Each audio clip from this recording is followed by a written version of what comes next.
everybody to another episode of Dave's Retro Reviews. Yesterday I started a new show that I would be entitling Dave's Retro Reviews, which wouldn't deal with the basically new films that come out in theaters or stuff that I watch that is practically new. Most of this stuff is like older stuff that came out years ago. The next, it's not a movie, it's a TV series that I'm going to be talking about. It's called Legion Season 1. It's located on the CW app, Hulu, Disney Plus, and Apple TV. And its pilot episode aired on October of 2015. It was later on picked up as a series May 2016. And it starred Dan Stevens, Aubrey Plaza, Amber Midthunder, Rachel Keller, and more. If you see me looking down, it's because I'm reading my notes, and obviously that's how I do my videos. So yes, this series utilized a lot of retro modern designs using filming and musical techniques, and structured where audience is not sure what is real. The narrative becomes real as the season continues, and Haller, who is better known as David Haller, gains knowledge, and the villainous Shadow King is revealed. David Haller is being the protagonist of the series. I'll get into a little more of who he is. Shadow King is the villain of the series. Shadow King takes several forms throughout the series, including one portrayed by Aubrey Plaza, who is also in the series by the character of Lenny Busker. David Haller, who is otherwise known as Legion, is a mutant diagnosed with schizophrenia at a young age, who learns that his illness may actually be his abilities. So this is obviously based on the X-Men. It was a spin-off series that came off from the X-Men, and this was done during the time of 20th Century Fox. In the comics, David Haller is actually David Charles Haller, otherwise known as Legion, and is typically portrayed as a villain or supporting character in stories featuring the X-Men and related characters. Is the son of Charles Xavier, who is otherwise known as Professor X, and Gabrielle Haller, Legion is mostly known as an anti-hero who has a severe mental illness, including a form of dissociative identity disorder of his identities, exhibiting different mutant abilities or powers. So he has different personalities, and all these personalities have different powers. Being that he is a mutant, when he takes a new identity, that specific identity has its own power. David Haller, who was portrayed by Dan Stevens in the TV series, throughout the first season, he enters a relationship with body-swapping mutant Sydney Barrett and discovers the Shadow King, who has lived in his mind since childhood before the latter possesses another psychic mutant named Oliver Bird. Okay, so this series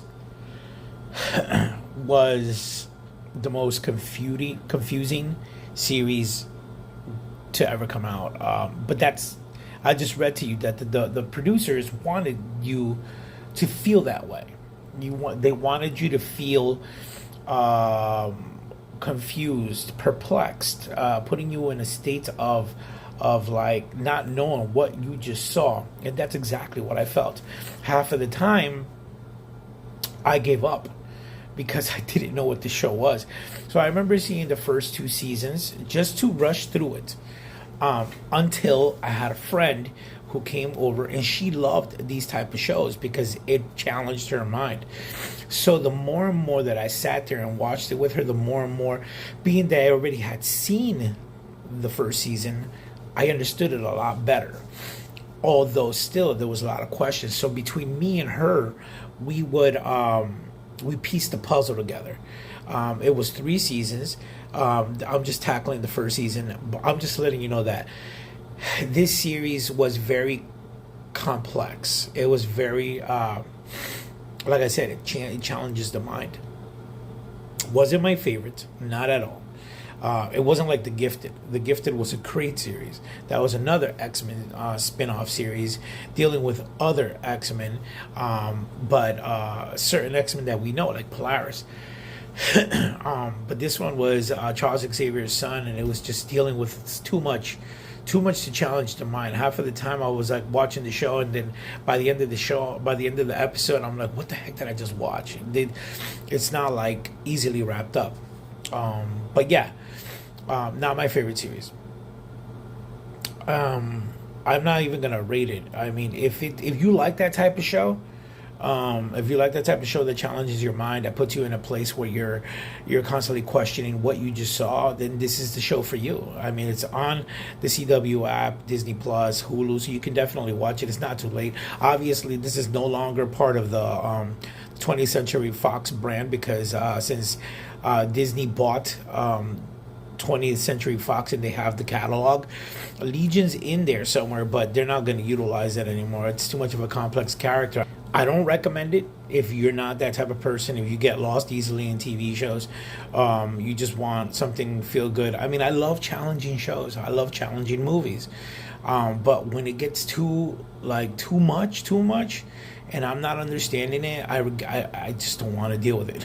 So yeah, the Legion season 1 wasn't my favorite. So I mean, it's up there for you to watch if you feel that this is something that is up your alley, especially since it's part of the comic book universe, since it's part of the X-Men universe, and maybe one day. I mean, I know that Legion has been in the cartoons.